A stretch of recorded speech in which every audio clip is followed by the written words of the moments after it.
What if happiness could be engineered? What if every person were born for a specific purpose, a content, controlled, and never questioning why? In Brave New World, written by Aldous Huxley in 1932, we enter a future that looks peaceful and perfect, but hides a terrifying truth beneath the surface. It is a world without pain, without freedom, and without love. In this video, we'll explore Huxley's vision of a society built on technology, conditioning, and control, the chilling prediction that still feels frighteningly relevant today. The novel begins in the world state, a futuristic global society built after centuries of war and chaos. Here, human beings are no longer born naturally, they are created in laboratories. Each embryo is scientifically designed and conditioned to fit into one of 5 castes, from the intelligent alphas at the top to the laboring epsilons at the bottom. Everyone is taught from birth to love their place. There is no family, no religion, no individuality. People are kept happy through constant pleasure, consumerism, and a drug called soma, which removes sadness and doubt. The story begins in the central London hatchery and conditioning center, where scientists show new students how babies are manufactured and trained. We meet Bernard Marx, an alpha who feels different, shorter, more thoughtful, and uncomfortable with society's shallow happiness. He begins to question the system that everyone else accepts. Bernard invites his friend Lenina Crown, a typical, cheerful citizen, on a trip to the Savage Reservation, one of the few places where people still live naturally, with families, aging, and emotions. There they meet John, the young man born to a woman from the world state who was stranded on the reservation years ago.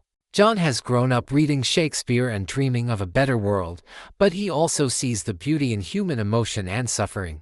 Bernard brings John and his mother, Linda, back to London.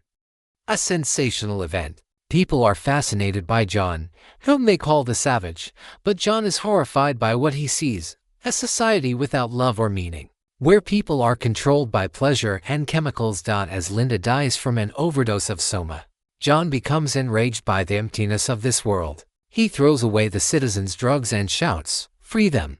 Do you call this freedom?" Chaos follows, and John, Bernard, and another intellectual, Helmholtz Watson, are arrested.